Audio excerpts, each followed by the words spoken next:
Now, the next topic that I want to talk about, it does reel back to last podcast a little bit, where I talked about these discoveries of these unmarked graves at these residential schools.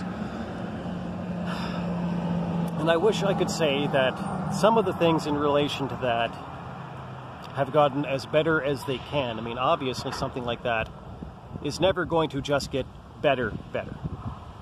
But it could certainly get better than it was. And unfortunately, no, we're not seeing that.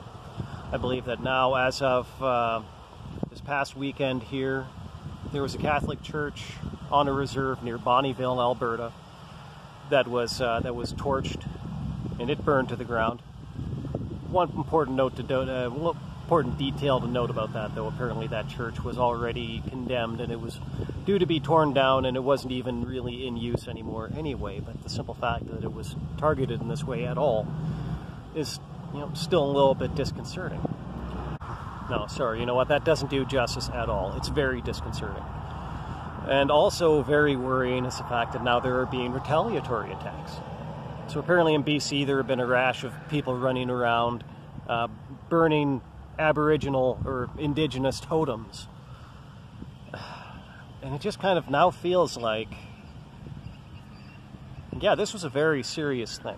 Like, regardless of whether we were discovering new deaths or just really learning about the lack of respect that these human remains were treated with, now obviously this is a very serious discovery, but at this point, it literally does feel like we're at war. Like, it feels like we're at war, and the worst part about it is that basically, this war is being fought basically by a bunch of pussies skulking around at night and doing shit behind everybody else's back because they're too, they don't have the guts to actually go out and confront anybody directly. Now, I'm not saying that that's what I want to see. As a matter of fact, I want to see the opposite of that. I want to see people dial this back and sit down and talk about these things and have everybody actually listen to each other. So literally both sides listen to each other.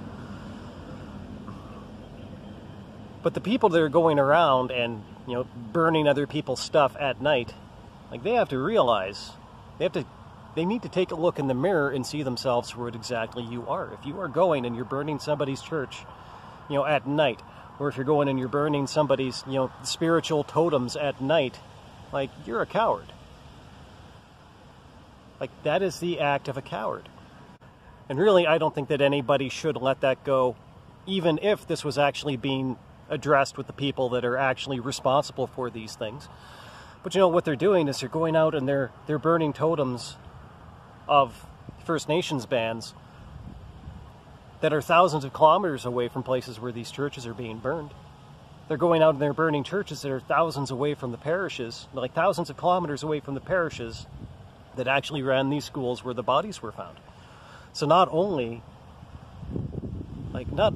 is this a war that's basically being fought by a bunch of cowardly pussies, but it's being fought by a bunch of cowardly pussies, and the only people that are suffering for it are the innocent.